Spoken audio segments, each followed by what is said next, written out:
Hey, welcome back to Relax Radio. It's me, Nick, keeping you guys company on Real Talk. We're trying to keep it real, trying to keep it 100%. And like I said, earlier in the show, a lot of people are celebrating with the easing down of the restrictions in the UK. So yeah, there's been a lot of these celebrations as pub gardens and shops have started to reopen. So it's the first time in months. So all of these pub gardens, shops, hairdressers have all reopened in England as rules were eased in the rest of the UK. So yeah, shop flockers, they essentially flocked in the streets with these long queues, and they're seen outside these retail stores. And other people also have been taking advantage of English gyms and zoos reopening. So Prime Minister Boris Johnson, though, has been urging everyone to behave responsibly. So yeah, Northern Ireland stay-at-home order is ending, and some rules are being eased in Scotland and Wales. So yeah, the PM planned to have a celebratory pint to mark the measures easing, but he's been postponing it after following the death of the Duke of Edinburgh on Friday. So yeah, there's been these snow showers, chilly temperatures in parts of South England appear to do a little to dampen the enthusiasm of all of the people, getting that outdoor pint and enjoying just a pint of beer outside. And yes, Scott Westland, landlord of the Myrtle Taverns in Leeds, said the pub had received 5,000 bookings over the next month for their new outside eating and drinking area. And it's just another, aspect, like business owners are happy as well. And a lot of these, especially when it comes to something like this, hospitality, it was dry. It was dying. It was really low. It was very difficult for them. But now that everything is open again and they're trying to pick up, the business is picking up.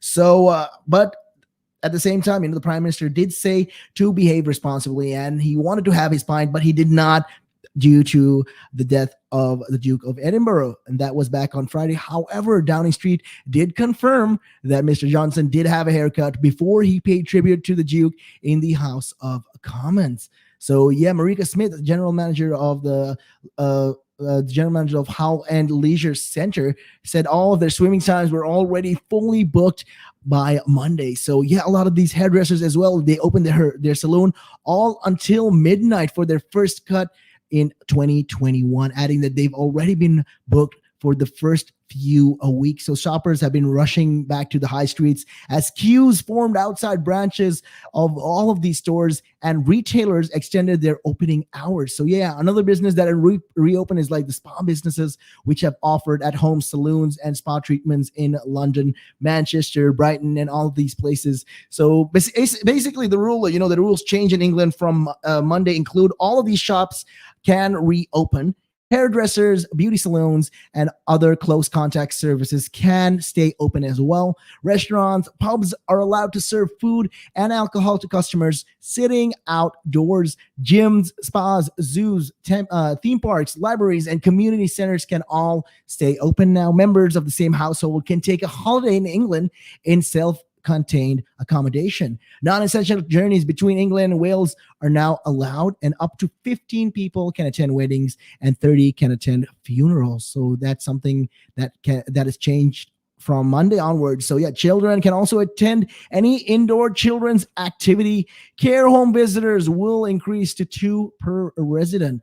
Driving lessons can also resume, and the tests will be restarting on the 22nd of April. But the British Beer and Pub Association has estimated that 40% of licensed premises have the space to reopen for outdoor services. So back in Northern Ireland, though, the remaining school year groups between the age of 8 to 11 return to the classroom, and the stay-at-home message has been lifted, and up to 10 people from 2 households can meet in a private garden. So in Scotland also, there's been a lot of change in their rules, and pupils, at schools in 6 council areas went back to school, but not everyone returned on Monday because of the deferring term times means some schools are still closed for the Easter holidays. And after dropping these COVID cases, this prompted the Welsh government essentially to bring forward some cases for reopening. All students returned to face-to-face teaching on Monday. So non-essential shops can also reopen. Close contact services can resume. Driving lessons can restart, and travel in and out of Wales from the rest of the UK is allowed now. Shoppers, gym fans, domestic holiday makers, outdoor drinkers, diners, plus all those in need of a haircut will share the government's hope that Monday is an irreversible step towards old and cherished freedom.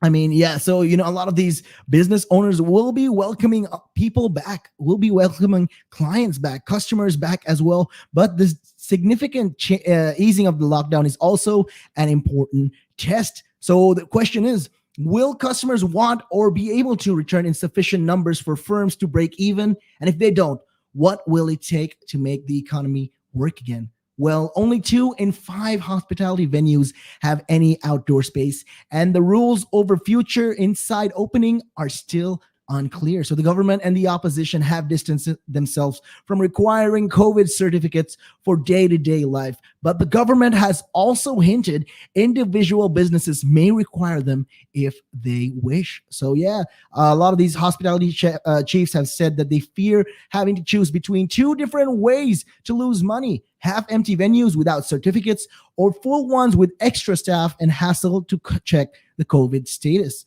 So demand may vary by each sector. So it depends on each sector. Essentially, they're like, it's a two-edged sword. They're like, okay, first, do we have to fear about having half empty venues without any certificates, or are we going to be overstaffed and overworked? That is the question that they've been asking. They're trying to address. And hairdressers are also booked solid. I mean, if you really look at it, retailers are also hopeful of high footfall and are welcoming longer opening hours. But some holiday parks are reporting subdued bookings as many of their public amenities remain closed. So it's a test for everyone, but a welcome one for most. So yeah, in the statement, the Prime Minister said that the rule relaxation are a major step forward in our roadmap to freedom. And he says, that he's sure it'll be a huge relief for those business owners, who's been closed for so long. And for everyone else, it's a chance to get back to doing some of the things that they've loved and they've missed. So he essentially, he's been urging everyone to continue to behave responsibly. Remember, hands, feet,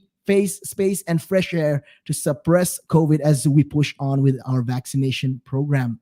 And yeah, he's been saying all these, and the rule changes in England, marks the third easing since the country's third national lockdown, which began back in the 6th of January. So yeah, there's a gap of at least 5 weeks between each step on the government's roadmap out of lockdown to allow the impact of changes on infection rates and hospital admissions to be assessed. So yeah, the next significant date is going to be the May of 17th. So May 17th is when up to 6 people from different households can be allowed to socialize indoors. So that's a big step forward if you really look at it. And the 4 conditions, though, for these lockdown easing, which I've addressed a couple of times now, it's that the vaccine program continues to go as planned. There's been evidence that shows vaccines are reducing deaths and numbers requiring hospital treatment. Infection rates do not surge in hospital admissions, and new variants do not change the risk of lifting these restrictions. So these are just the 4 conditions for a lockdown easing. So more than 32 million people in the UK have now had their first dose of the coronavirus vaccine. And of those, 7.6 million have had their second. And this is all according to the latest government data. And, it's 189,665 second doses were administered back on Monday, along with 69,000 first doses. So Saturday marked a total record for the second dose with 475,000 given. And while just 111,000 of the first doses were given. So it's just crazy that there's been a lot of this, doses being given to the people and being rolled out appropriately. And a lot of people are getting vaccinated. And it's great to see that people are coming forward and taking a step forward and making sure they get vaccinated, acting responsibly. That is what we're supposed to be doing. And yet, although there's been a surge in coronavirus cases recently, where cases of the South African variants were found. And all of these cases were identified after self-isolating or have been completed their isolation, and their contacts have been traced and asked to self-isolate. So yeah, there are still cases of variant cases in the UK, in London, in South London. So make sure, if you guys are traveling anywhere close to those areas, make sure you follow the proper precautions and the proper necessary precautions to avoid spreading the infection, to avoid essentially transmissibility. And with that, we are going to be taking a real quick break and taking a look at your time right now. It is 4:00 on the dot. Good evening.